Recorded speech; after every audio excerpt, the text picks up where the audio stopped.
Hey, Soulpreneur family, this is Tanisha White, And Marcy Ferry. and you're listening to the Soulpreneur Sundays podcast, a show for soul-led entrepreneurs and solopreneurs who want to build their own businesses. But who don't want to go on that journey completely alone.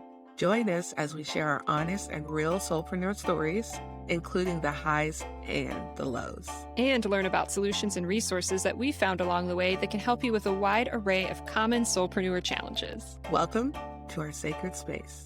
Welcome to Soulpreneur Sundays. Hey, Soul family, welcome to episode 7. This week, we're continuing our exploration into the common weaknesses that we encounter as soulpreneurs, and we're diving deep into procrastination.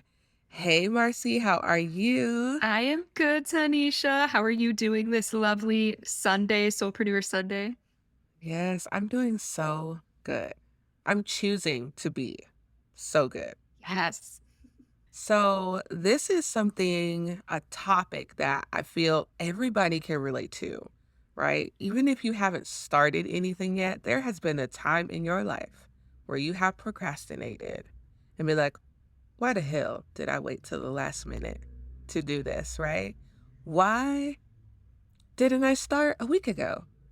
And so we're going to talk about what is procrastination in our business, what does it look like, and how does it impact our business, right? So maybe you can jump in and tell us a little bit about how procrastination shows up for you in your business and how you've been noticing in your entrepreneurial journey, how it's been affecting how you show up. Yes. So I always like to put out there that I cannot stand procrastinating. It's in my nature, and Tanisha knows this. Like, I am just such a little ball of anxiety that if I have too tight of a deadline, it just all the ickiness, the feelings, it's just too much for me. So when I can control it, I try not to procrastinate.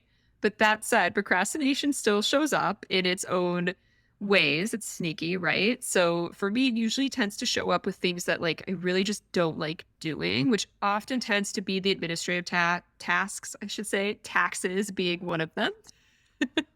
Putting off Oh, can we? taxes.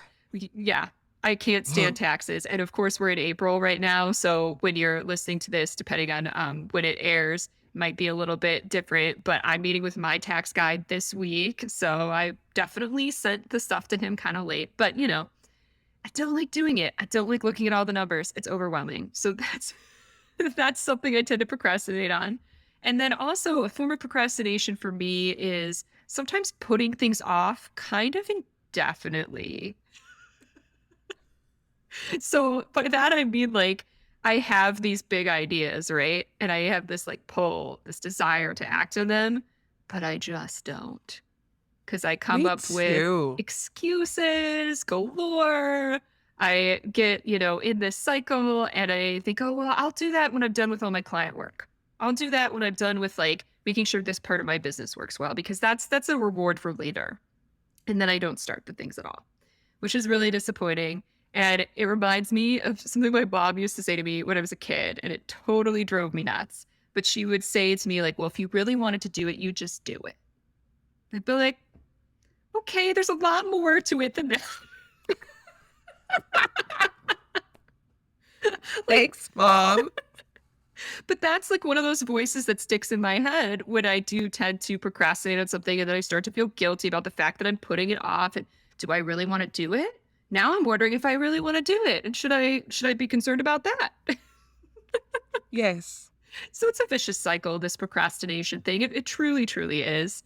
That is how it shows up for me. And also because I work with clients and I've worked at companies before where I've kind of been in a similar capacity working in communications, right? I've definitely worked with a lot of procrastinators. And I think this is another reason why I don't like it that much, because I often am the person that gets the stuff right at the end, and then I have to put it together, write it, and get it out there. And it's really stressful when the person before you puts it off to the last minute, doesn't respect your deadline, and gives it to you. And now you've got, a very short window to turn it around. So procrastination too, I think another element we have to consider is if we're working with other people, how that trickle down effect occurs. But that said, I've learned to live with the last minute deadlines. Had to do it in television news. There's a reason I don't work in TV news anymore. That being one of them. But with something we all have to do with whether it is us procrastinating or people around us procrastinating. So Exactly. that's my spiel about procrastination in Soulpreneur life.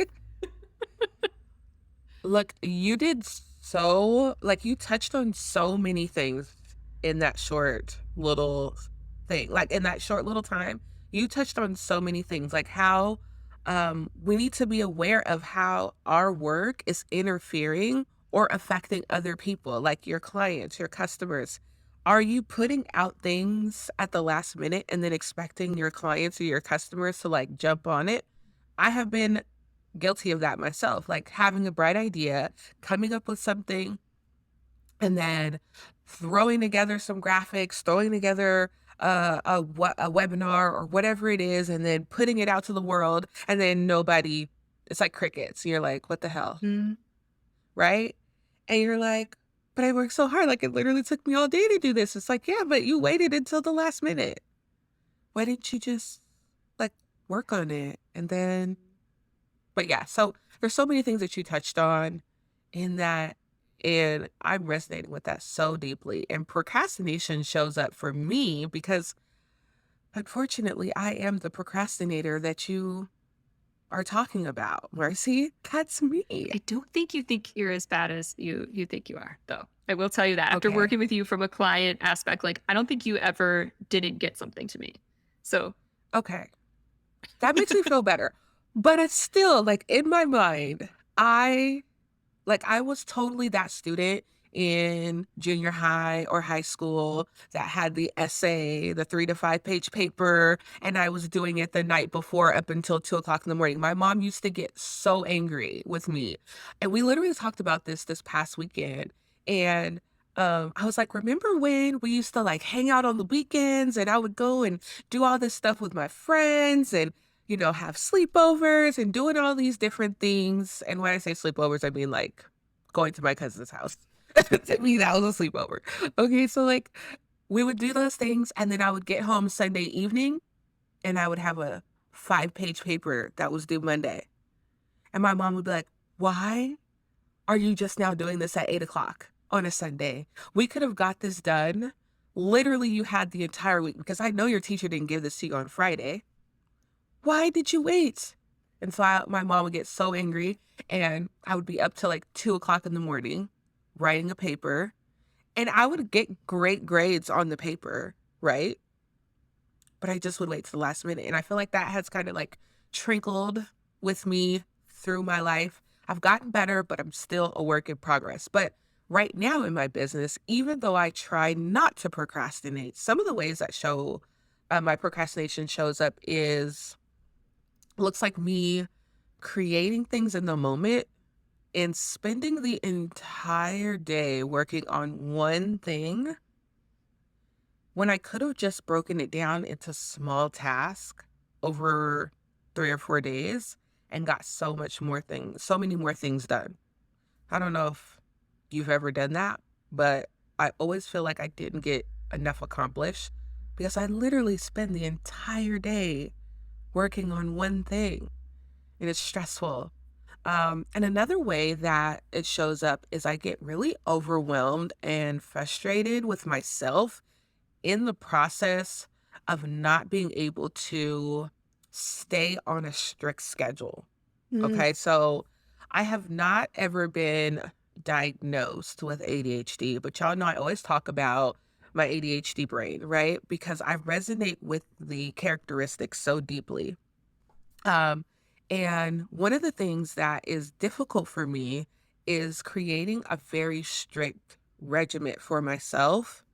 I have to have a very flowy, if you will, schedule. So I have to know kind of what I'm doing and when things need to be done, but I can't have it like from 8 to 10, you're doing ABCD. It kind of has to be like, okay, from 8 to 10, I'm going to work on these things and see what feels good during that time.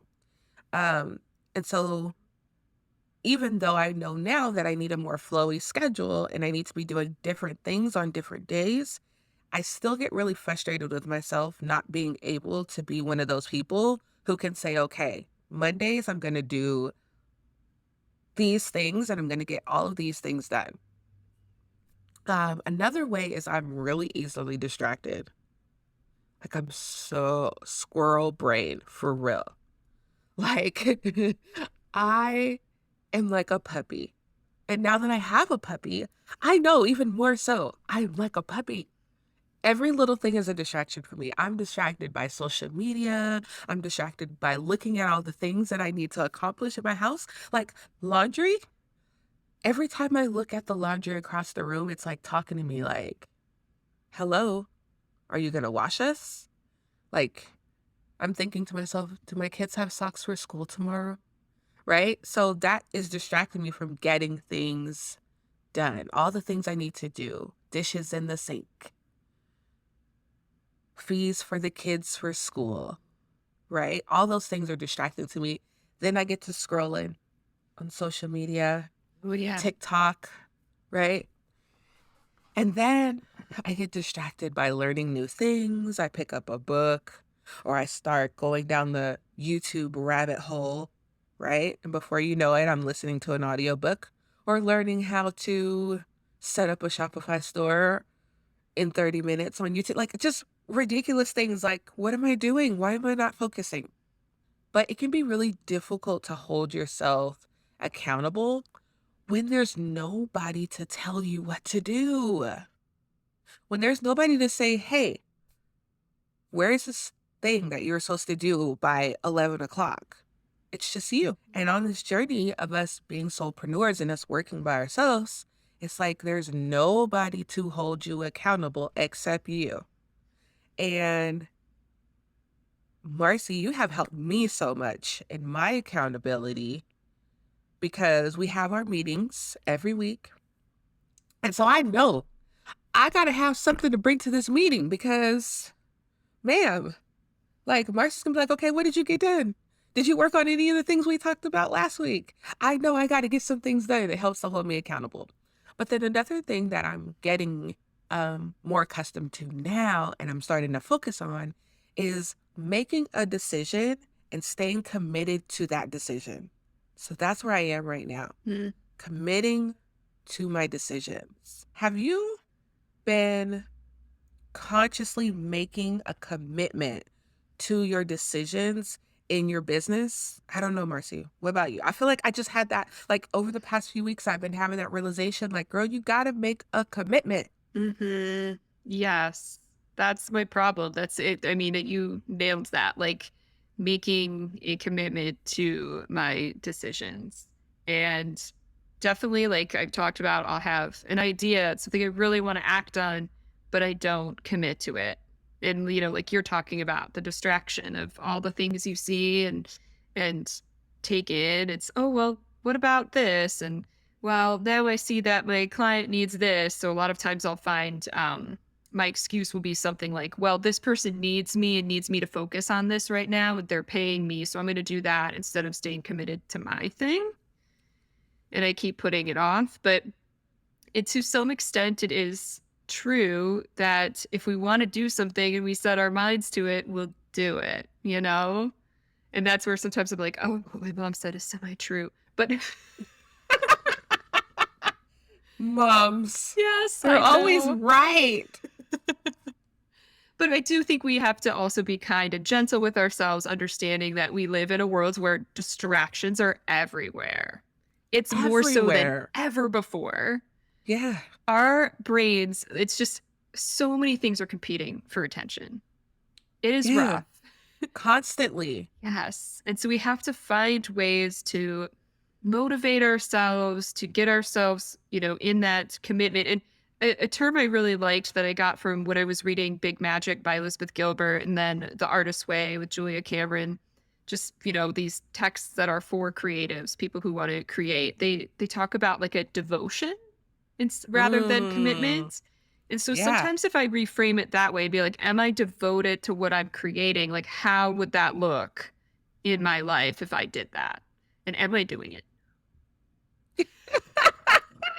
I love that word devotion, and I've been using that in other things outside of my business, like having a devotion where I do a gratitude practice and I just sit and I don't really do anything in the morning except be with myself and my thoughts to just like get a peace of mind before I do anything for the day. So I love how you bring that element into your business. I feel like that's a great way to reframe and reprogram that word because sometimes commitment can feel very abrasive or like restricting or like a little bit of friction, Yeah. right? Um, and sometimes we just don't want to do it. But when you have a devotion to something or a commitment to something, you can do it even when you don't feel like it because you remember why you started. Mhm. You remember why this is going to be important. Speaking of important things, I felt like it was important for us to talk about the different types of procrastinator, right? So I did a little bit of research because the Virgo in me just can't help herself, okay? I went to Business Insider and they had this great article. You can jump over there. Maybe we'll put the link in the show notes. I'll get that for you guys. And they had the 4 types of procrastinators. Maybe like I should just share them, right? Yeah, yeah, for sure. I wanna know which one I am. So the first one they have is the performer who says, I work well under pressure, right? This is the procrastinator that forces themselves to focus by shrinking the time that they have to tackle a task, okay? And their biggest challenge is getting started, okay? So the solution to this for those people who are those type of procrastinators is to flip the script and set the start date. So don't set your start date the day before it's due. Set your start date way earlier. And when you focus on when you're going to begin a task and not when you hope to end it, you'll take a tremendous amount of pressure off of yourself to like get it done super quickly. So maybe, and the way my brain perceived that was, instead of telling yourself this is due on Friday and it's Wednesday, I would tell myself this is due on Wednesday, right? So I would have started on Monday or Tuesday, and then I would have time to kind of like sit with it and process and work and do all those things. And then by Friday, I already know it's done, right? The second one is the self-deprecator who says, I'm so lazy right now. Who can resonate with that? Like, have you ever just been like, bro, I'm just lazy. I don't feel like it. Mm, like, that's me. Like, I don't feel like it. I don't want to. Right? And their biggest challenge is taking a break. We already know you are going to say you don't have time to rest, right? I don't have time to rest because I'm always doing a million things. This is literally me. They're talking to me, Marcy. So the solution to this type of procrastinator is to recharge. Try taking a walk and give yourself some space to begin to rebuild your energy. Because I have been here, I feel like at different times in my life, I'm all 4 of these types, right? So don't put yourself like in a box. If you are feeling one right now, but you've been known to do other ones in the past, like just take these tips and use them when you need them. But one of the things I do when I'm feeling lazy is I try to do something that feels good to me. So this taking a walk actually does help. One of the greatest things about me getting that new puppy that I just talked about earlier was that he forces me to go outside every single day, no matter what. I got to go outside because he's got to go on a walk. He is an energetic, rambunctious little puppy, and he wants to go outside and chase leaves and find cats and squirrels. He wants to go outside and play, okay? And I feel so much better once I've been outside for 15 or 20 minutes, right? And I come back in rejuvenated and refreshed. I got some sun. I feel better. And I usually get inspired by something that happens on that walk, or I get this really great idea for something. So take that time, go on a walk, or just do some stretches or something, but don't scroll, right? Don't scroll. Okay, so number 3, the overbooker who says, I'm so busy. This is the procrastinator, is a pro at filling up their calendar and is often overwhelmed, okay? They are often overwhelmed. It's so good. Okay, so their biggest challenge is creating chaos to avoid facing what you need to face right now. Typically, this is not a task. Okay, let me reread that. Creating chaos to avoid facing what you need to face right now. Okay, so those of you who are doing that, your solution is take a moment of introspection. Ask yourself, what am I really avoiding? What am I really avoiding and why? Where is that? Like, am I fearful of something? Do I feel like I don't know enough?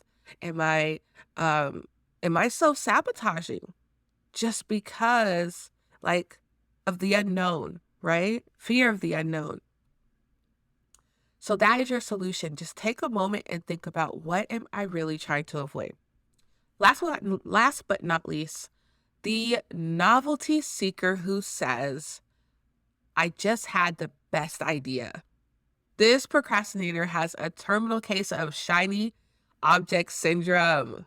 Okay, they are constantly coming up with new projects to take on, and then they're getting bored with them a week later. That is literally me. Okay, I feel like I have been every version of these procrastinators on this list. Okay, so this person's biggest challenge is completion.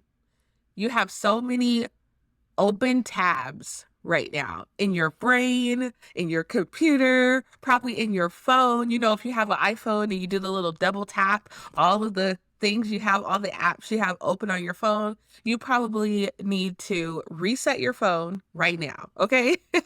So the solution for this person is to make it stick.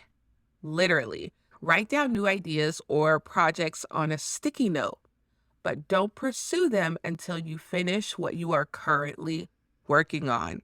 Marcy, I have 2 projects right now that are in the works that have just been kind of like sitting, not being worked on. I'm going to do this so that I can get these 2 things done because, for one, my audience, like the community over on my social media, is like, girl, what the hell? Where is it at? Right? And I need to get them done. So I'm going to be working on that. Are there some things that you need to make some sticky notes for right now? Oh, yeah. She's like, oh yeah, an endless amount. I'm gonna buy you some sticky notes. Um, but I yeah, these have 4 them, not types. using them.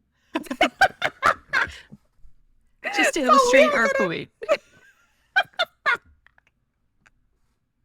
so we are going to not let these ways that we procrastinate hold us back and keep us from achieving our goals, okay? I just wanted to share those things with you because I feel like when we know what we're doing, then we can change the behavior, right? And we're all working on these things together. You are not alone. Even people who are successful in their business, even your favorite 6-figure earner, your favorite millionaire, your favorite mogul, your favorite mentor, your favorite coach, we all struggle with procrastination. These are things that we all do to some degree. So don't feel bad about yourself. Identify what it is that you're doing so that you can change the behavior, so you can see the results that you need. Get yourself an accountability partner. Um, drop down into the uh, comments of either Marcy or me. When we post about this episode, go to one of the posts and like share with us some of the things that you learned from this episode about procrastination. So let's talk about some of the reasons why we might be doing a lot of procrastinating. What do you think, Mercy? What are some reasons why we're probably procrastinating? Well, I think those 4 types of procrastinators sort of illustrate some of the many reasons we might do it. There are some people who legitimately love that rush of that deadline and that container. I'm not one of those people, but I've definitely met plenty of people who love it. Like anybody who works in television news like thrives on that like really immediate container where something like happens and they've got to get it done, they got to report on it. And I think that's great if that works for you, like more power to you. But I think too that sometimes we wear ourselves out a little bit when we do that too much because that's a lot. That's a lot in your system to like churn and rush that out. So even if you're someone who legitimately likes it, I think we'll talk a little bit here shortly about how to work with that more to your advantage rather than like having it lead to burnout, right? And then another reason I think we tend to do it, if you're someone like me who doesn't really like it, but somehow ends up doing it, I think a lot of fear and self doubt come into play. A little bit of that imposter syndrome sometimes too, that maybe I'm not good enough to do this, so I keep putting it off, or I don't know enough to do this, so I keep putting it off, or I keep taking more courses because I think I got to learn more in order to do it. Yes. I'm definitely someone who's done that. I love courses and I love learning, but sometimes if you put it off like so long, you don't take action. So I definitely think that comes into play. And I think sometimes just like that comparison game starts to happen too. Comparing yourself to others can sometimes cause you to hesitate and put things off a little bit. Like, one of the things that I tend to do is, especially starting out, like if you see someone else is running or many other people, for example, in your field are running a promotion because it's spring or something like that, spring into action, new season. And it's like, oh shit, should I be doing something too? Like, well, now I got to rush and put something out there. So let's go, let's go. And like we were saying earlier, then that sometimes leads to, oh, you rush something out there and like you're not getting the response you expected because it's not something you planned out. You rushed it. Exactly. Like literally right now, I just planned this. Just Yeah. happened. And that, it happens. It's going to happen. But I think that some of the underlying causes are sometimes these feelings of I need to be at a certain point by now, or I don't feel good enough to do this right now. So I'm finding lots of reasons to put it off till I think it's a better time. Is there ever a Mm, better time? Is there? no better time than the present. Right? And I want to also touch on something that's super important because we were talking about creating things in the moment. And for some things, that's great. Inspired action can be great, but it Yes. shouldn't be your main operating behavior. Right. So sometimes you just are inspired and you want to just move in the moment and be in the present. And that's great. But when it's causing you to be inconsistent, when it's frustrating, when it's overwhelming, when it doesn't feel good, that's when you need to say, okay, why am I doing this? Am I doing this out of, because where I was doing it from was a place of scarcity. I was Yes. doing it from a place of lack. I was doing it from a place of, I need to make money right now. Oh, that's a big one. Yes. And not from a place of, oh, I was inspired by something I saw, something I heard, something I felt.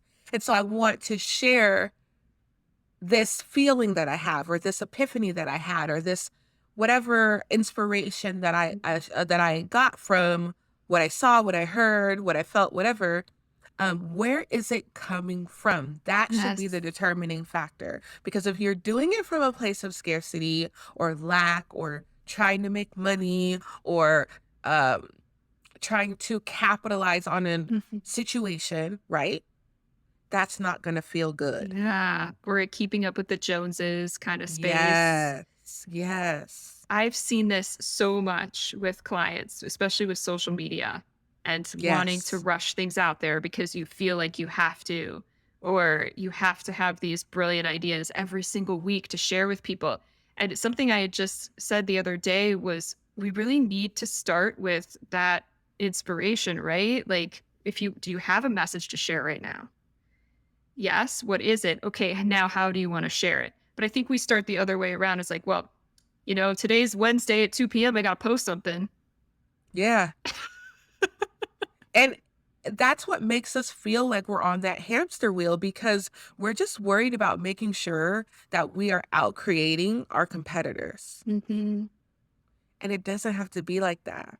I am doing a pivot within my own business, right? And I think we've talked about it in past episodes, but now I'm focusing more so on teaching my clients how to build their own audience, how to build their own community. And one of the things that I realized is I when I'm inspired by something, when I put out something that is just a feeling, right? Or something I'm connecting with at the moment, I get a much better response than something that just was doing for a sale, that I was doing for a promotion. Like, start there. Start getting inspired by what it is that you want to accomplish with your community, with your clients. Get inspired by that instead of always trying to make the sale. Because guess what? Mhm. The sales are going to come. Yes. The sales are going to come because if you're inspiring people, people will want to be around you. They will want to work with you. Absolutely. That is so huge, and it's making me think of something I scribbled in my notes the other day with something, I see with a lot of clients is this lack of inspiration around content creation, and it's really tough as someone who's starting out, doing this kind of one-to-one experience with people with their content. And I feel bad legitimately when all of you struggle and you feel like I don't know what to post. I'm not inspired. I don't like this. I can't stand it. Like there's so many ranges of emotion there. And I wrote down in my notes one morning when I woke up and I was like, don't create something just for the sake of creating it because you have to. Create what is so much fun for you to create that even if no one read it, you wouldn't care. Wouldn't change that it was fun, wouldn't change how it felt to you in the moment creating it. And that's going back to being in that creative state, really channeling what's coming through you rather than looking at the schedule and trying to come up with stuff to slot in there. Ideas need time to marinate. That's something that comes a lot Mm. from The Artist's Way with Julia Cameron, that you need to leave that space. Like we want to force them to come out right away. And certainly, yes, I'm all for having a schedule and a content calendar. It's stuff that I talk about all the time, but you also have to leave that room for that inspiration. Maybe you can't plan that far out in advance, but you have, a particular day where you get to be creative and you let the ideas come and let that dictate what you put out the next week. Less so, oh, okay, it's Tuesday morning. What am I going to write? Because I got to post. Mm. Been there. Been there. So something that I've been implementing for myself and working on because I keep seeing all of these different creators like, oh, how to batch 60 days worth of content in 2 hours. And Yes. I'm like, It's exhausting. what? That sounds like anxiety to me, right? So I know that I'm not to that point yet. For me, it's like, let me create a week. Let me Mhm. just start with a week's worth of content. So that's what I'm currently working on in my business is like, okay, Tanisha, you've been creating things to post for social media um daily, right? So now let's try a week. Let's just do Sunday or Monday to Saturday or Sunday. Like just plan out the whole week of what you want to post, create whatever it is that you're going to post, and then just plan out that 1 week. And once I get that down to where I can efficiently plan out the week and it's becoming like second nature to me, then I'll go to two, then I'll go to three, then I'll go to four. It'll be a process for me because I want to get out of the procrastination of waiting until I need to post and then feeling pressured to put something out to the world and everybody being like, "Hey, where are you? What happened?" Right? I want to create things from a place of inspiration. I want to tap into a place of creating things I enjoy, things that I really care about, right? Not just because I need to put something out. I want to talk about things that are important. I want to talk about things that are impactful. I want to talk to my people about things that we care about. And so when I do that, I'm able to just, for one, be myself because I get to let it breathe.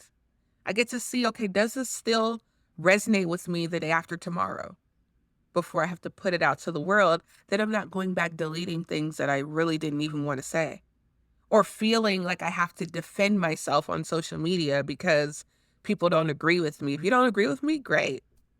I don't care because I know that for me, this is my truth. But when I give it room to breathe and then I come back to it, I've noticed that like I'm standing 10 toes deep in this because that's how I feel. Now, I might not feel this way in 5 years, but right now, for who Tanisha is, I feel like this right now in this moment, and I'm good with that. So take a step back.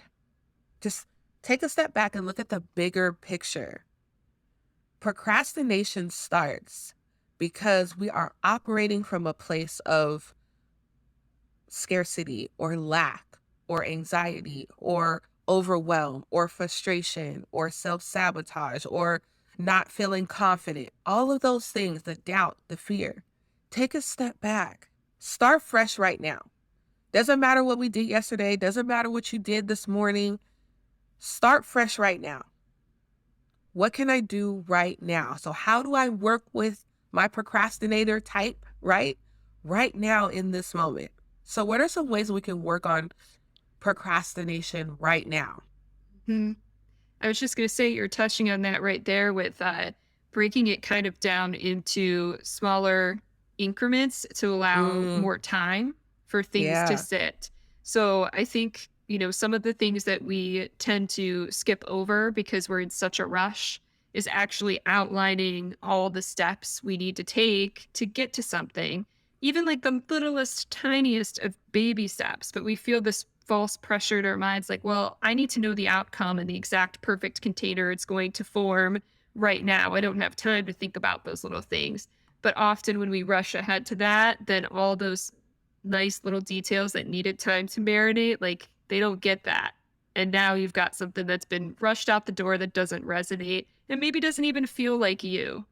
We're just Mm, talking about that is give it time to sit so that you can feel really proud of what you're putting out there. So if you're someone who like really loves to have a deadline and a container to work in, maybe it's making deadlines for those smaller steps and compressing that. Like something I've been playing with a little bit is actually like timing myself. And because I work on an hourly schedule with some of my clients, this kind of helps. It's kind of like been a challenge for me where I'm like, okay, I'm gonna do this in 1 hour. Let's see how far I get. And I'll just like set the timer and be like, all right, you got 1 hour, let's go. And then I'm always surprised at like, oh, that did help me. Like, look how far I got in that hour. And it just gives you this awareness of what you can do. So if you're someone who likes that pressure to an extent, you can kind of create that in its own way, but with smaller parts, if that makes ooh, I sense. like that. Give it a try.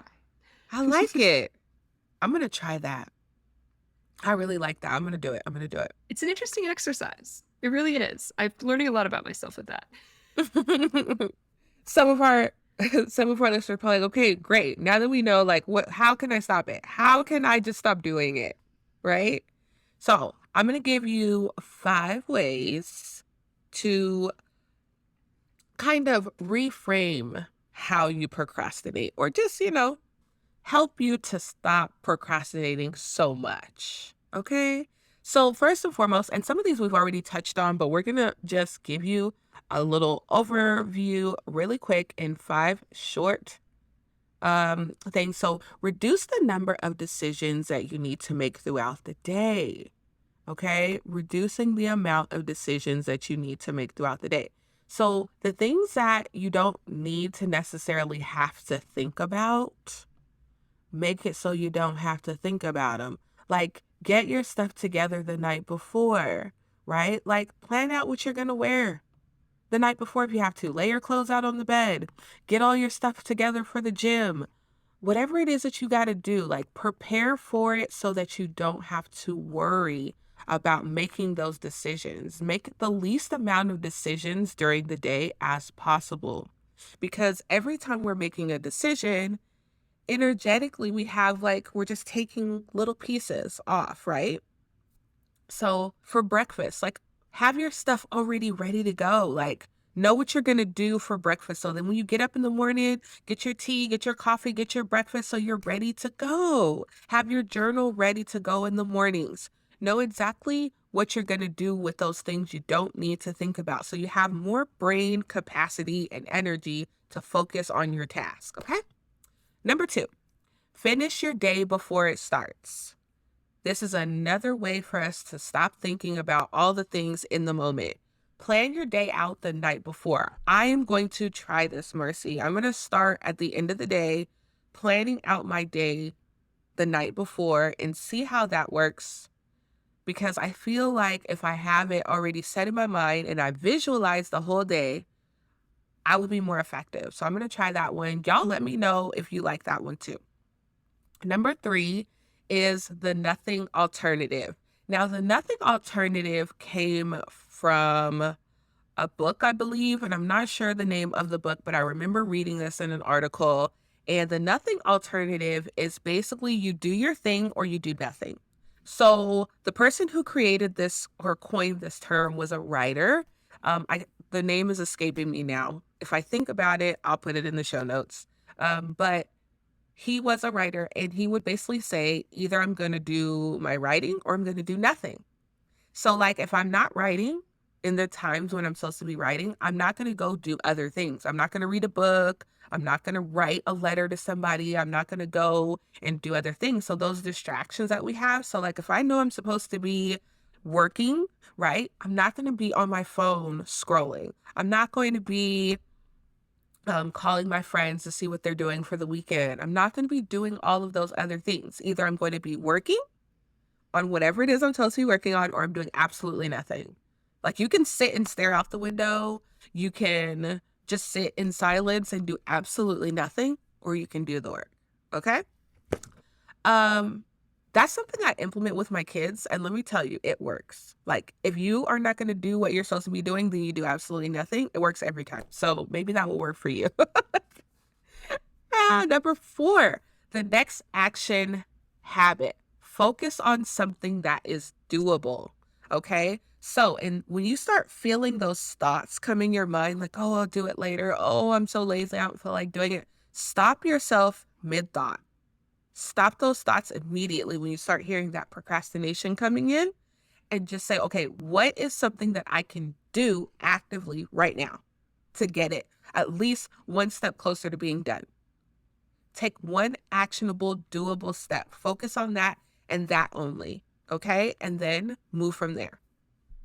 And five, last but not least, is adjust your environment. Okay. So make things really easy for you to get done. Take away the distractions, turn off the TV, maybe put your phone on do not disturb. Like Apple has this new thing called focus time, I think. Have you seen that, Marcy? Yeah, my computer has it. My phone's too old, but my computer Yeah, has it. I love it because you can set up parameters on your devices where you spend time focusing, right? That's our biggest distraction, really. If we're being honest, our phone is our biggest distraction. Text messages, emails, social media, YouTube, TikTok, whatever we're doing, those are the things that keep us from getting a lot done. So setting up parameters for yourself, right? To say, okay, I'm not going to check my phone for the next 2 hours. I'm going to put it on do not disturb. And if someone really needs to reach me, if they call me, the calls that are important will come through. That's it. So those are my 5 tips for you to stop procrastinating. Anything you want to add, Mercy? No, I think those pretty much sum it all up. I think, like I was saying earlier, it's just being able to start breaking things up into the next best task. I feel like that's what's been most helpful to me is to try and actually write those things out and make like a little flow for myself rather than just sitting there and kind of expecting the flow to happen, you know? I think we Yes. sometimes get stuck in that too. It's like, no, we've got to also put in a little work to help the flow happen, and also to help ourselves avoid that icky sensation of procrastination that can sometimes occur. So, again, if you like to be on tight deadlines and procrastinate, this is more just about getting it so that it feels good and works for you. So, whether you're someone who likes to work on a strict, tight deadline or likes to have a little more space. Like it's all a balance. And just make sure that whatever path you choose, like you can feel good in it. And it's not overwhelming or exhausting to you, or it doesn't feel icky or stressful, but feels very much, in alignment with what you want to create. Absolutely. And, I thought about something as we were talking about that, Marcy. You have helped me to remember the importance and the benefits from outlining things. Y'all don't get to see behind the scenes, but when we talk about episodes, Marcy is so great about creating these beautiful outlines for each episode so that we can stay on stay on track. And she creates outlines for basically everything, right? And it helps me so much to stay focused because I get the squirrel brain.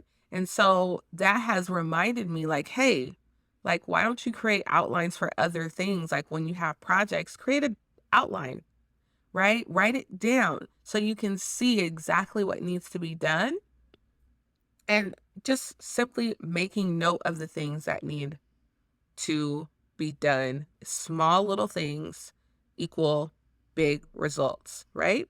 Yes. I think this is sometimes where my anxiety can benefit me because I don't like to enter something not knowing where I'm going or what it takes to get there. So I am the outliner to the max.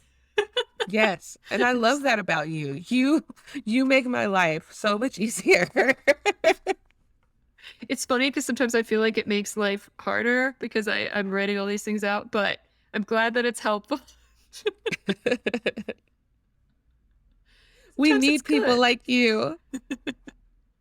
So Marcy suggested that we start doing like a card pull at the end of the show so that we can see what we should be focusing on through the week. So we're going to pull from Rebecca Campbell's Starseed Oracle deck, right? Deck. So good. It's so good. And this is something that I really enjoy doing. I think we both really enjoy oracle cards and just readings in general. And so we're just going to pull a card for everyone. And this will give us a message to focus on for the week, especially about our procrastinating. For those of you who know how I shuffle, you will hear the cards because I shuffle really fast. If you want to see it, you can go watch this episode on on YouTube. Okay. So two cards came out because one just wouldn't do it, right? So we have the Seas of Mintaka, which is seeing potential, Mm, bringing unconsciousness to light. mm. And the next one is You Got the Love. Okay. Hadarian energy, codependency, and boundaries. So let's read the message that comes with these so that we can get a full understanding. Okay. So the Sea of Mintaka, I will show those of you who are watching on YouTube. It says Mintaka is thought to have been a water-based planet containing the most crystal clear waters that you could ever imagine, so clear that you could see for miles and miles underwater. The Sea of Mintaka card represents this crystalline clarity of potential and possibility. It's about the ability and choice to see the potential in all people and situations. This could be one of your natural traits, or it could be a sign that what you're currently doing has great potential. You may have received this card as confirmation that a situation or a project has extreme potential and will reach fruition. If it appears in a spread, it's a very positive sign that the things are working out for the highest potential of all involved. It's a very uplifting, light-filled card that brings great harmony, contentment, and positive outcomes. According to Carl Jung, this which we do not bring to consciousness appears in our life as fate. When water appears in dreams and art, it often represents the unconscious mind. Pulling this card also means that you may be called to bring to light any unconscious patterns of which you're unaware, to look at them and see them clearly and consciously, so that They don't appear in your life as fate. What unconscious patterns or behaviors are you ready to be brought to the light of day? How can you see the potential in the situation that you're facing? What unconscious patterns are being called to bring to light? I think this is so on point with what we're talking about, right? Thinking about the ways that we procrastinate that we're even unaware of, or even why we're procrastinating that we're unaware of, bringing those things to light and knowing that what you're working on right now has the potential to be something great if you would just get out of your own way. Allow yourself to bring it to fruition. Allow yourself to find people, like, speak about your thing, about your business, about your project, about your passion, about your purpose. Find the people who are like minded that want to be a part of your movement and bring it to light. And then we have the card of you got the love. You got the love. This one says the lovers of the cosmos, they dive in fast. They're here to learn how to love while in separate bodies, to learn to love self and then establish healthy relationships with others, to remember that the love they seek is already within them, that they truly do have the love all on their own. The message of this card is to review the ways that you may need to establish healthier boundaries. Perhaps you're in a codependent relationship in which you may be losing your sense of self. It's common for starseeds to dive deep into relationships, particularly with those who feel safe and familiar at a soul level. Perhaps you're in a relationship in which you give more than you receive. Or perhaps there is a certain volatility to it and you're always unsure where you stand. This card is a sign to do a relationship review and see what energetic agreements you've made, consciously and unconsciously, to acknowledge if there are relationships in which you feel anxious or powerless, in which you don't feel like it's safe to relax and just be you, to assess if there are any places of inadequacy that you used a relationship to soothe and cover up. Do you lose yourself in relationships? If so, how? How can you develop a deeper love for yourself? Now, some of you guys might be saying, okay, well, how does this have to do with my business or procrastination? And really, it has everything to do with it because how do you set up your business? Are you becoming codependent on the results, right? Or the lack thereof? Relationships don't always mean like intimate relationships. This could mean like partnerships, friendships, your family. What ways are you not allowing yourself to show up fully because of the dynamics in your relationships?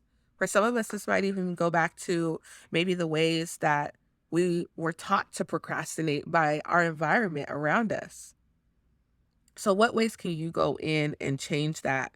And to set healthy boundaries with yourself, creating some type of structure to help yourself stay focused and motivated and inspired, and letting your environment be something that helps you to stay in alignment with that. What do you think, Mercy? Yeah, it's really interesting that we got both of those because clearly this procrastination is, subconscious patterning, why we continue to do this. And then also being able to be independent and understand, that we created a business many times or are doing what we're doing because we love it and we love ourselves. But a lot of times we put our reliance upon, like you mentioned, the outcome, upon social media, the performance, the metrics that, you might consider some of the vanity metrics. How many people liked this? How many people, commented, all those things. But we often forget about doing what we love first. Mm, And I that's think good. that's a big problem that I see, that we get on the hamster wheel of thinking we've got to create at a certain pace and Yeah, on a certain schedule, and then we lose the love for what we're doing and we neglect ourselves. So that's so good. So good. What a great way to like in this episode, right? Now we know exactly where to focus for the week. I hope that this episode inspired you. It gave you some insight, some clarity on what you need to be focusing on to help yourself through your procrastination. And that if this helped you in any way, share this episode with someone. Share it with your business besties, share it with your community. Don't keep this good stuff to yourself. Tell a friend to tell a friend. Yes, share it out. And as always, let us know how you're doing, what type of procrastinator you are, what you're working through. We'd love to hear all about it. Yes. All right, guys. See you next week. See you next week.